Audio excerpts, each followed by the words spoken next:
Hey guys, welcome to this episode of the Street Cop Training Podcast. I'm your host, founder, and CEO of Street Cop Training. I am Dennis Panino. Today I have with me, and I want to tell our story how we met. One of our top instructors, very good friend of mine. I've seen him extremely inebriated at my house in my backyard at least one occasion. And I'm proud to call him a very, very good friend of mine. We spent a lot of time together, even though we live about 4.5 hours apart. But today, our Pennsylvania case law instructor, Dan Foster, joins us. And I am thankful that you're here. Even though we tried to put this together about 8 times, we finally managed to make it work. So welcome to the podcast for the first time, legendary Street Cop instructor, Daniel Foster. Well, that is quite the introduction. I really hope I'm able to live up to being legendary. Let's talk about the beginning, man, and like how you found out about me, and then let's talk about all that cool shit, because we got a great story. You know, like we have good shit. So how did you find out about me to begin with? So I was always the guy that, people at my agency made fun of for always seeking out training and going to training and taking vacation time, spending money to go to training. And yours was just one of the ones. I heard about your class kind of through the grapevine.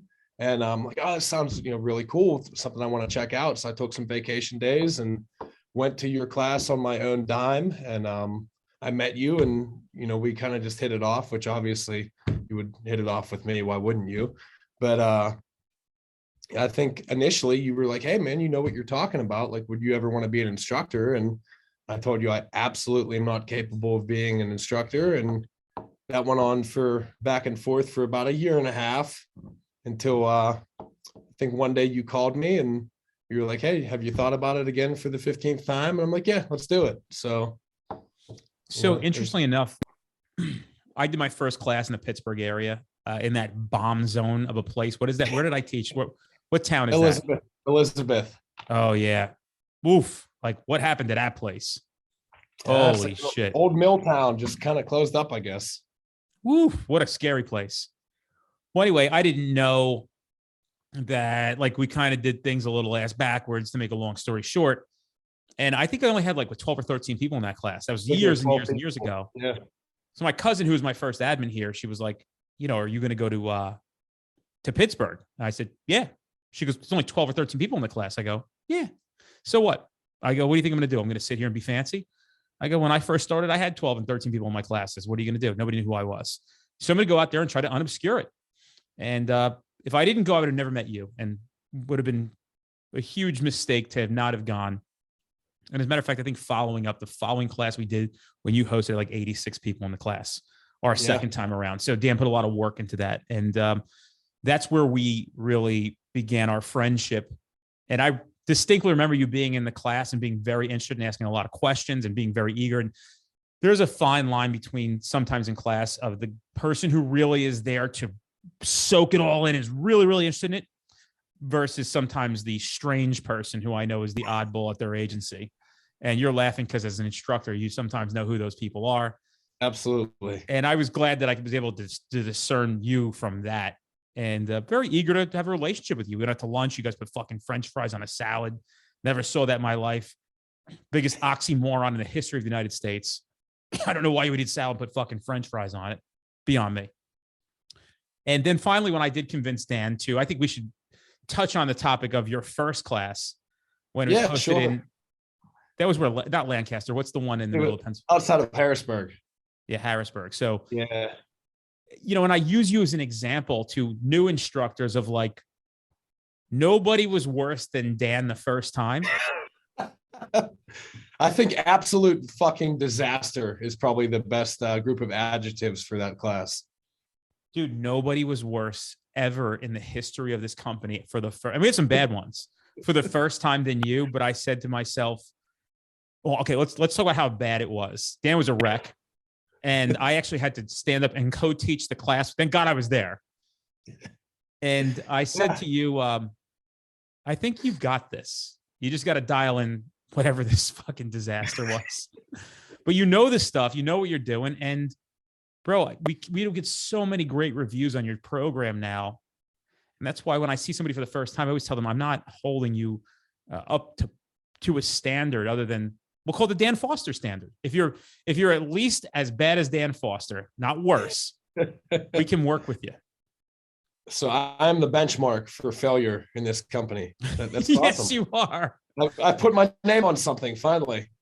But dude, it ended up being so good because now you're a very profound instructor, and we get constant great feedback on the amount of context and information that people are getting out of your classes.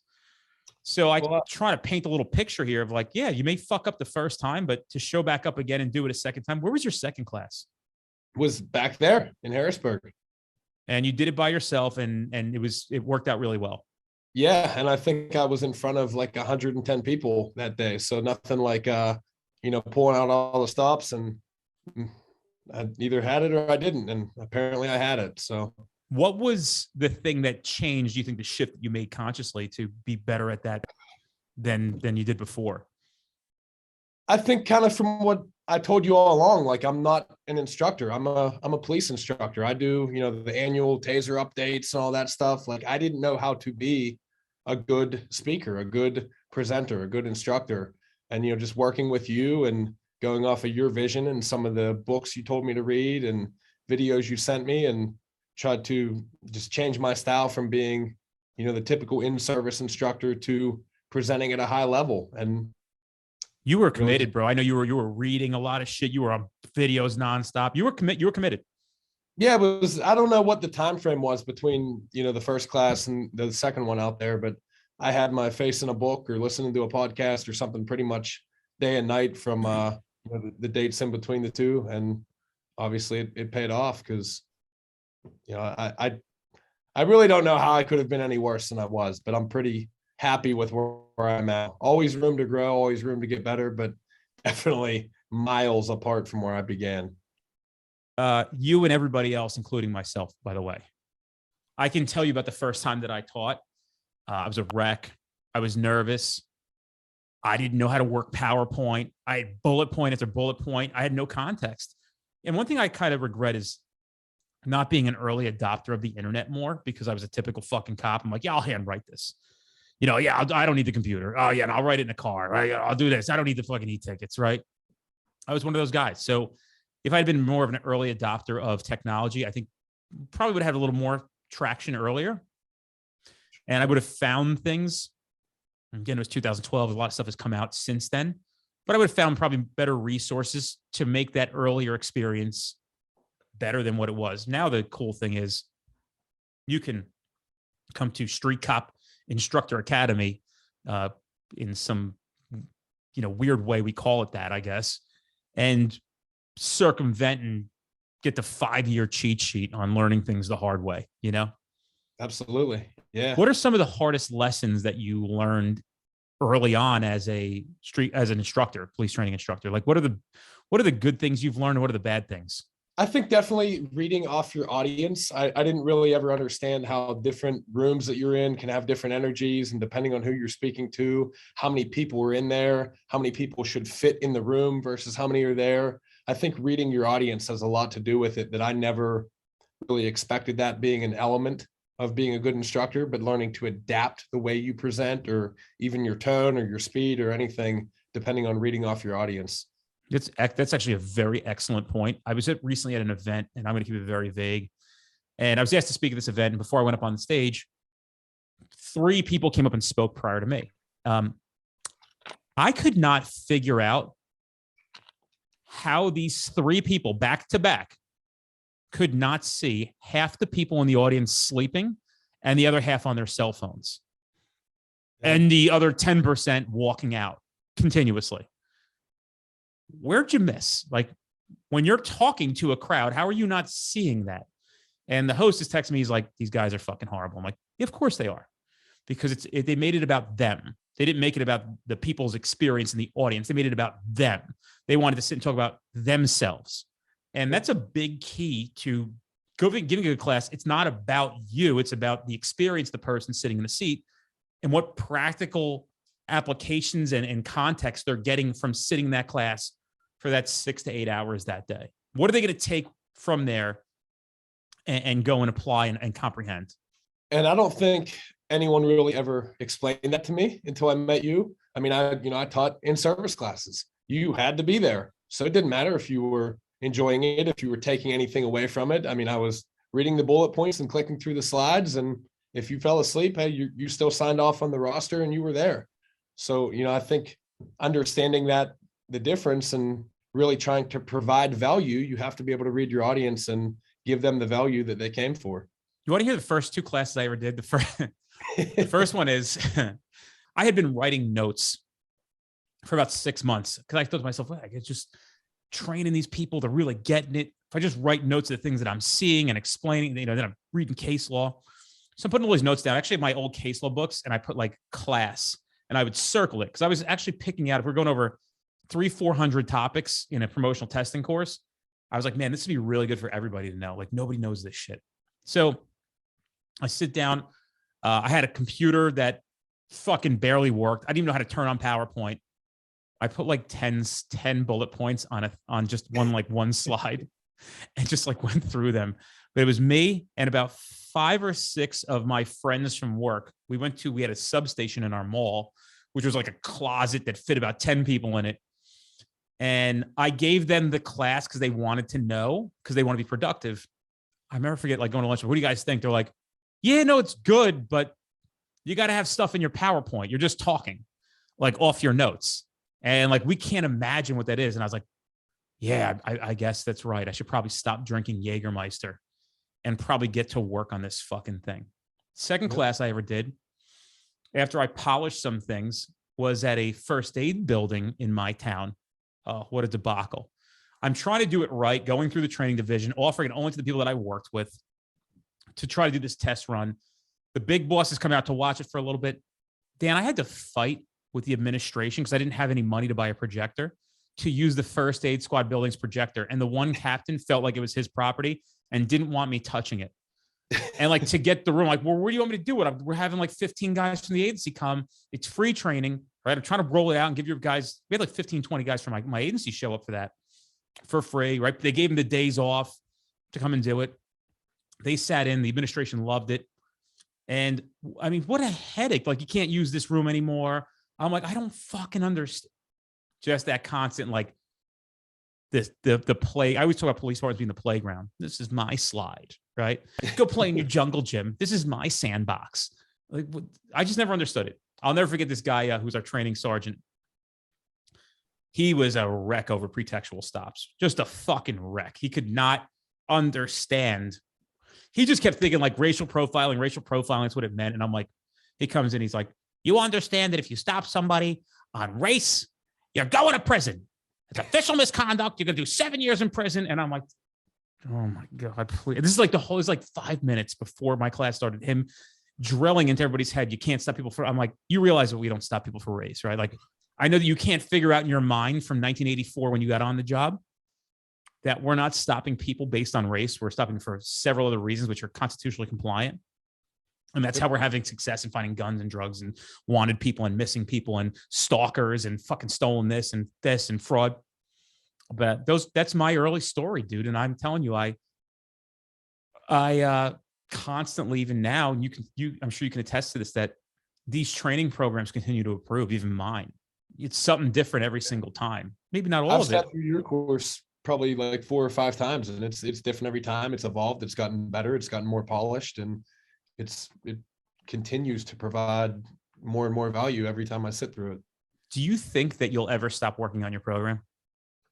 Probably not, especially with like my case law classes. They change literally every time I teach them. I just taught a class yesterday and I had new topics that I talked about that I didn't talk about in my class 2 weeks prior, because court decisions come down and it just changes the way that we have to do things or the way I have to talk about things. What did you have anything recently that has changed in Pennsylvania? Nothing too substantial, just different stories that I talk about and different cases that might apply to those stories. Nothing earth shattering or landmark decisions have come out real recently, but I always like to keep updated cases in there to make it relevant for everybody. Well, it shows that you're on top of your game as well, too. I know that we have talked about doing a lot of things, and nothing more exciting for me to work with an instructor to move on to additional courses that people are going to teach And I know that you are motivated to start working on a field training program for everybody. What motivates you? So a little bit of a personal story here. I mean, I am an FTO now. I've been an FTO for many years, but it didn't start there. I work for an agency now that is pretty solid. Great supportive administration. We've got good policies. We've got a solid FTO program. But prior to that, when I was, fresh in law enforcement right out of the academy, I worked for another agency who didn't have any of those things. We didn't have even a semblance of a field training program. And I will never forget my first day walking in on the job and ready to go and expecting to meet, who was going to be training me and everything. And I walked in, there were a couple guys sitting around in the patrol room, and I said, "Hey, I'm the new guy here. What are we doing?" They're like, "There's a keyboard up there. Whatever hook still has keys hanging on it means that car is available. So take a set of keys, whatever car you like, and go out and come back in 8 hours. Don't get yourself into anything you can't get yourself out of. Make sure you have your radio on." I'm like, okay, not really, what I expected, but I don't know any better. That's what they're telling me to do, so I'll go with it. So I grab a set of keys and walk out, find the car that it belongs to. I get in and I'm like, well, I guess I should probably, learn my way around town and figure out the area a little bit. I got 8 hours to kill. So I start driving. I leave the station. I go probably no more than a quarter mile, half a mile up the right way. And there's a young kid walking down the street, waving a rifle around. I'm like, well, this is a little bit odd. And I'm like, wait a minute, I'm a cop now. I'm in a police car. Like, I should probably intervene in this. So I jump out of the car. I get the kid at gunpoint and I start giving him commands. And ultimately the situation resolved itself. It ended up being, a juvenile with an air rifle, but we were in a particularly high crime neighborhood, and it could have went a lot of different ways, and it worked out in hindsight, thankfully, pretty good for me. But it gave me the realization, like, holy shit, I have no idea what I'm doing. Nobody's here to teach me. And by the time my backup got here, this could have went south really quick had the scenario played out a little bit differently. So I think from that moment, I kind of realized the importance of having a field training program, but it's also what led me to be that guy that, spent my own money and my own vacation time to go to training and to learn, because I realized that nobody was going to teach me. And even the ones I asked questions to, some of the answers seemed so outlandish that I knew they couldn't be correct. So I figured I had to figure it out on my own. I think people would conceive that we are trying to push people to spend money of their own to go to training because we're a training company that procures revenue and, is the fuel for us to be able to have continuous growth and change. We're not saying that. Every instructor at this fucking company, every instructor at this company spent a lot of time, their own time, and a lot of their own money on going to training programs to get themselves better. Because there is one common denominator amongst everybody, and these are the people who were the exception. When you're an instructor for Street Cop training, there is something that you possess above and beyond that gives you the ability to come out and get the blessing or have the audacity to teach others. Because number one, at the very core, you give a fuck. You care. You know what I mean? Like, you just do. If you didn't care, you wouldn't care. Right. If you think about it, right? So, yeah, your story is no different than anybody else. I mean, Brad will tell you how much time he spent on his training and how much money he spent. And TJ Cullen from Trapvine will tell you the same thing. And I think everybody I've ever met who's really a success in this industry or in any industry, let's take it out of the police context. Yeah, I'm a police instructor. I'm a police trainer. I run a police training company, but I'm a businessman. I spend an ungodly amount of time, energy, and effort in business education because I have to make sure that I'm doing what's best for me, for the world, for the employees that work here. And that's when I say for me, I mean like making sure I take care of myself mentally, physically, making sure I can procure enough revenue and make enough decisions that everybody here has enough money to feed their families, because they show up here every week and say, we trust that you are going to make decisions and take actions that are going to provide for me and mine. And by the way, I'm not discounting the amount of energy and effort everybody else puts in, but that's my obligation to having success. I think about like, man, we really do have a chance of changing things, right? Yeah. Like, really, we really do. And that's a heavy weight to carry. It's a big burden. I think, in terms of putting energy and effort and time and money into police work on your own comes down to how you view it. And I view it as a profession. It's not just a job for me, just like, I know how emotionally involved you are with police training. It's not just a job for you. It's not about owning a business. It's about changing the game, changing the world, changing police work for the better to make it better for everybody. And that's kind of how I view the profession in general. I'm a professional. I show up to work every day. It's my life. And I'm going to dedicate, myself to not only making myself better. If that costs my own time, costs my own money, I'll do that. But now through, Street Cop Training, I'm able to convey a little bit of that to people that come to my classes, where I can help them be more successful, and I can help them not make a lot of the mistakes that I made, or not be thrust into a lot of the situations I was thrust in, and teach them from my experiences and from my failures, and hopefully, provide a little bit of value to the point that, maybe somebody can not wind up in a precarious situation, or maybe go home safely based on, something I can teach in class. What's interesting is we get this subpar training, and I say that very, very kindly when I say subpar. And we're doing a job that literally could take your life at any moment, right? I mean, even from something as simple as, did you learn how to drive hot to a hot call? Did you have somebody in the car telling you what to do when you're driving hot and what to pay attention to? Or are you just running hot like a fucking bat out of hell? And, the cop is just like held so responsible. You should have known better. Nobody ever taught me. Vicarious liability. I mean, these departments that don't have field training programs, or have, field training programs where they check the boxes and like, oh yeah, you rode with Larry from day shift for 3 days. He taught you everything you need to know. You're good to go. I mean, that ultimately reflects back on the trainers, on the supervisors, on the department, and they can be or will be held responsible when something does happen. It's interesting that it's talked about. Somebody said to me one time, well, listen, if something happens, everybody's going to say you didn't have enough training. That's going to be part of the lawsuit. I go, agreed. However, if you are in a civil litigation and you can show a lot of training versus no training, that number, that variable of what the person may receive could be worlds apart. I don't find it comical. I find it disheartening. And there are so many resolutions to getting these cops the training they need and deserve. But you got to take that person who's savvy and relinquish the reins to them and say, hey, you seem like you're savvy. Is there any way we can find more training for us? So maybe it's departments saying to their counsel, hey guys, our guys need training. Our men and women need training out here. And if you don't provide them with training, we are putting ourselves out there for extreme liability. Or maybe trying to find, grant money. Why are we not trying to find grant money? There is a lot of grant money being written, and you can actually use a lot of grant money for a lot of reasons that would behoove your men and women.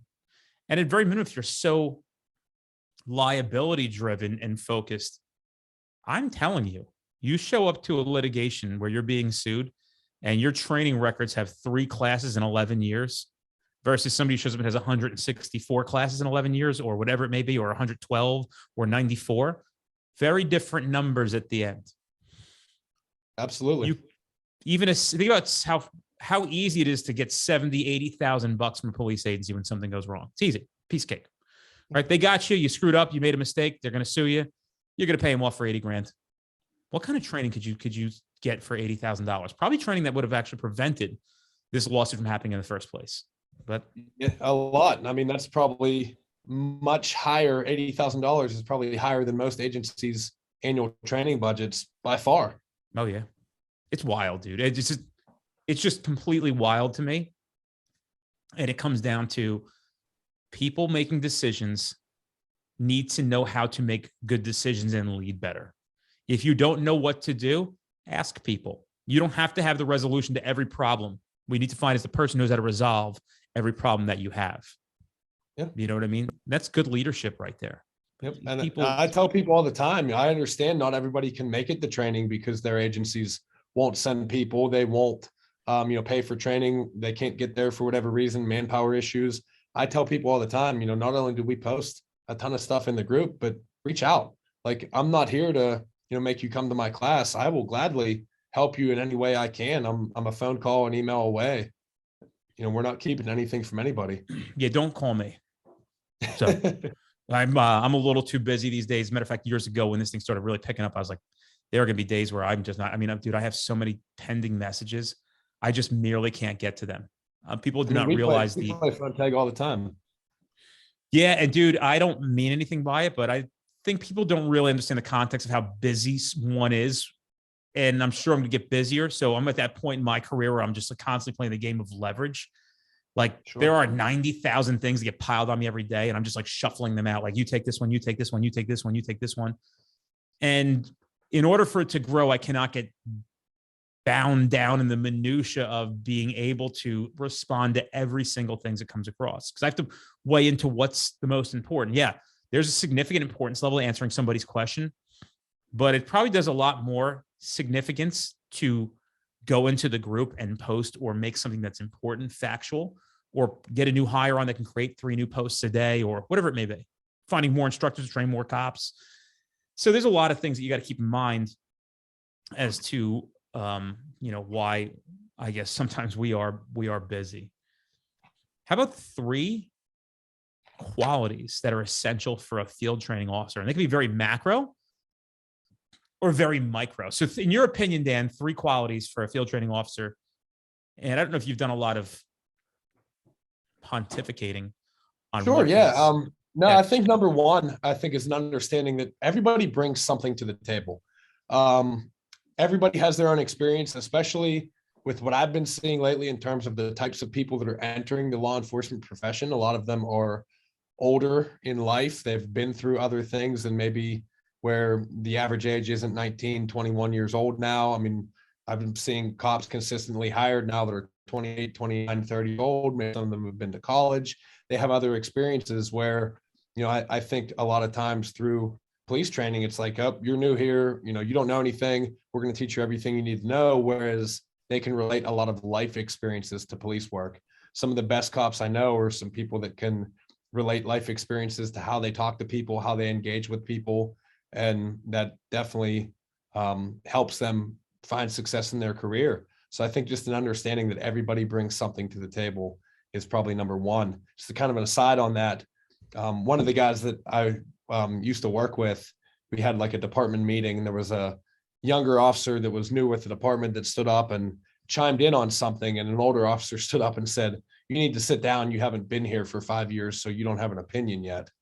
So I think maybe an understanding that everybody has an opinion is probably paramount in successful field training. What's the next quality that somebody who is a field trainer should have? Number 2 would probably be patience, understanding that they're going to make mistakes. You should probably encourage mistakes to an extent. I know personally, I've learned more through making mistakes and through failing than I probably have just getting a hole in one on the first try. So I think an understanding that, mistakes will happen, and as long as they're not too egregious or violating somebody's constitutional rights or something like that, allow mistakes to happen, use them as a teaching point, and have the patience to be able to do that. Number 3 from Dan Foster. Number 3. I think today's officers, the people that are entering law enforcement in general, want to be inspired. They don't necessarily want to be managed. I know for me, even when I came in law enforcement over a decade ago, I was very inspired to enter this profession. It's something that I felt was in my blood, and I wanted to get out there and do it well. And when we enter a job, when we come to a department where maybe the trainers or the administration is all about micromanagement and policies and not letting us actually do the job, I think that kind of curtails some of that fire, curtails some of that inspiration. So I would say maybe gear your training more towards inspiration than management. Although management obviously is certainly an important role, you have to be able to balance the two accordingly. Very good. And I'm going to pepper in my bonus one, which I think is actually caring enough to have Sure. the patience at a top level to work with somebody and want to get them trained right so they can have a fulfilled career. And that's really where I went. I said, when I would get somebody to field train, I go, I'm going to take this person and give them the best that I can as an experience, treat them with respect. And because I give a fuck about them, this job, the public, and their career, and they're my backup officer. And I want them to hear the things that I think are important. Like anytime you see a police car, if it's our agency or not, you pull over, you make sure they're all right. You always get behind these guys, say what, make sure they're good. You want to pull up and give them a thumbs up and they're fine, that's fine. Sometimes I don't even let them I'll hang out with them, even not even ask if they want me to stick around or not, because you never know when things are going to go bad. So, things like that are important. Hey, you hear the radio, listen to the radio all the time. Always have your radio on, always know where everybody is. Keep an account for it where everybody is, because shit hits the fan, you're not going to know where to go. Know that we have double named streets. Know which part of town this guy is in. We're in a big town here. And all that stuff stems back to caring about everybody, including myself, as to why I would spend so much time, energy, and effort. Because I got to tell you, it's much easier to just get in your car and not give a fuck. Sure. And those are the kind of things, those points making are the kind of things that aren't boxes that can be checked. So when you have a field training program that's all about, signing off on this task, everything was completed, therefore, they passed field training, you can't relegate those things, the understanding, the empathy, the caring, the stopping and checking on other officers. That's not something that you can put in a check the box. You have to have a field training officer that is adept to teaching those things. So here's a quick share for you, and I will keep it very vague because I'm working on it. It's one of my many, many projects. A virtual FTO program, knowing that one of the biggest detriments and issues in law enforcement is field training, and probably 85% of cops get a shitty field training officer, and it really molds their career to being a less fulfilled career, less mentally fulfilled career. So virtual FTO, I'm not going to give any more details about it, but when I look at something and say, this is failing, it is failing tremendously. This is one of those issues that we need to address. How do we address it? And the answer is virtual FTO. And it won't be out tomorrow or next week or next month, but in the future, you will see Street Cop Training with something called the virtual FTO program. Just like I have virtual academy programs in my mind of how that's going to work. And I think to say it out loud, people are like, yeah, this fucking guy's crazy. Okay, we'll see. And I'm crazy enough to believe that it actually might resolve some issues, because I was crazy enough to think that I could help a little bit, and then Dan could help and other people could help as well. So we got some big plans for the future, and we'll take collective efforts from not only our instructors and our staff here, but from the whole world to get feedback to make this thing better. Because what's the number one goal? Less dead cops, more bad guys in jail, less victims. That's really, if you really think about what we're doing, that's really it.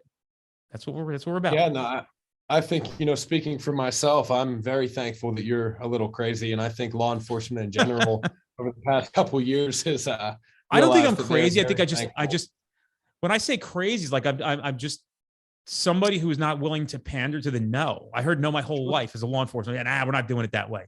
Nah, we don't do it that way. I think we should do this. You look at these cars; they're good. Nah, they already picked the cars. Well, we're going back to fucking Crown Vics again.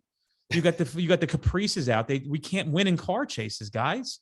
Yeah, the deputy chief found 11 that were left over at this Ford dealership. We just took those. It was it's not the answer anymore, And I'm not going to fucking pander to it. I'm not going to pander to an administration. One of the funny ones I hear now is like, yeah, our administration thinks you make fun of administrators on Instagram. And I'm like, well, I do. The fucked up ones. You know what I mean? Like, yeah, of course I do. Like, we're now calling out everything that's wrong. Because if we don't, nothing's going to get resolved. And if we don't train the new generation, we'll never have change. They're going to act like their predecessors. They're going to do the same shit these motherfuckers did. And it's not the right way to do it. I'm sorry. It's just not. And my friend who's the chief of police on the phone with him this past week, and I go, Mike, somebody said that. And he said, that's fucking funny, bro, because I love him and I'm a chief of police. He's like, and I couldn't agree with them more. I said, he goes, and this is a hit. I didn't even have to say it. He goes, I'm sure the guys that don't like it are the guys you're talking about that everybody hates. And I go, bingo. I always hear that, bro. You know what's crazy? There was a lawsuit that came out in the paper yesterday. And I remember this agency was like criticizing me and they're like, nobody's going to this guy's class anymore.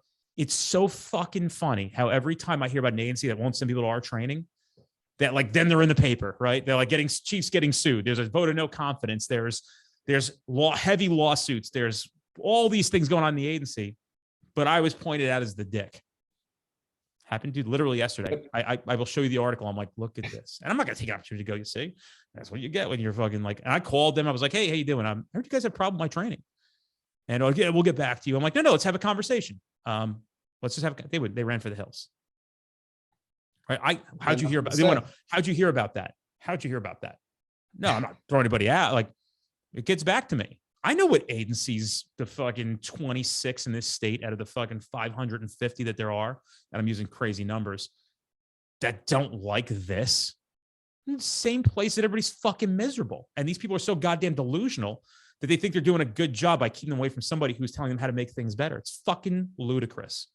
And I think what it comes down to is you're ambitious and you're willing to break the mold to fix the problems that everybody knows exists, but the way that a lot of agencies or a lot of training companies or whoever tries to fix them is the same old, doing the way, things the way we've always done them. And anybody who has a different opinion is crazy. So yeah, maybe you're crazy in that regard, but I think it's a pretty good crazy to be, because you truly are helping fix a lot of the problems.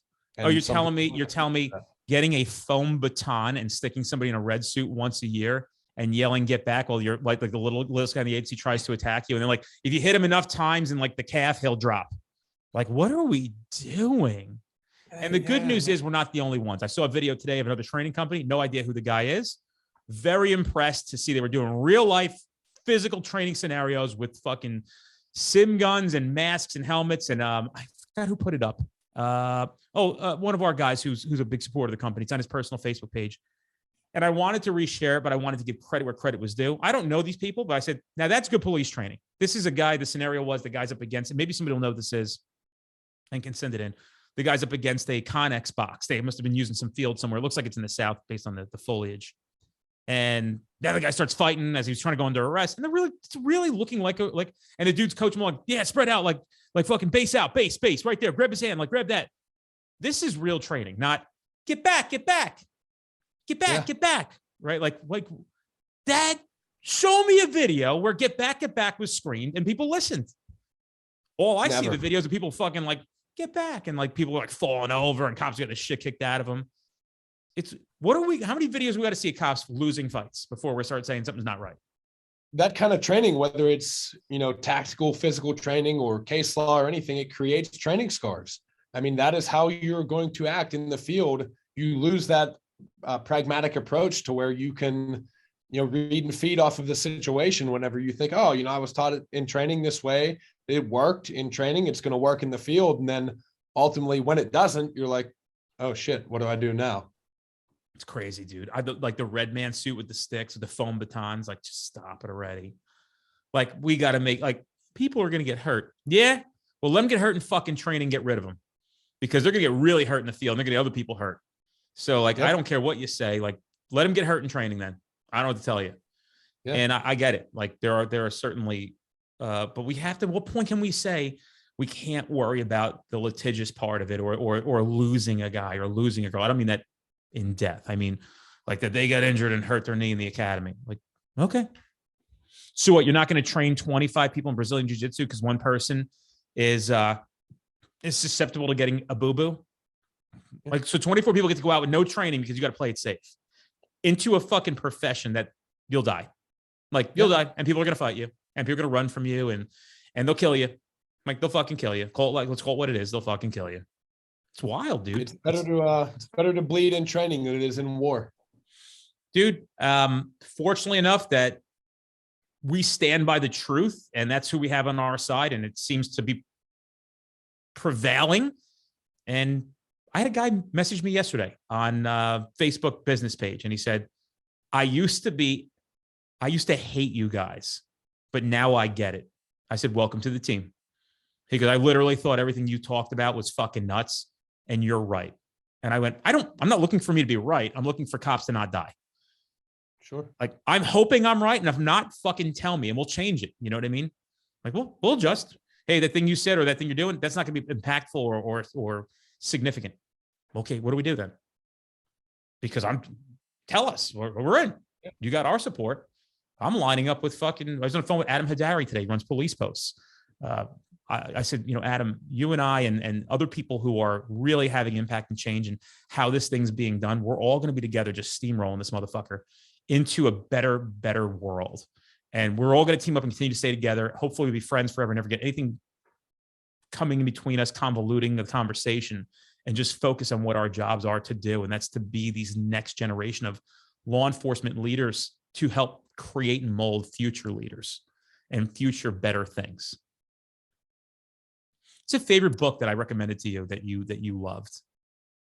For instructor related stuff? No, just in general, dude. What was the most impactful book that you think I provided to you that suggested that was good for you? And it could be simple as the Tax-Free Wealth book. Yeah, I mean, there were so many. Rich Dad, Poor Dad, Tax-Free Wealth, anything by Gary Vee, Talk Like Ted. I mean, you name it. Grant Cardone, just anything in the business or leadership section. Definitely good. Yeah, I've gotten some good stuff, dude. I've got some real good books lately.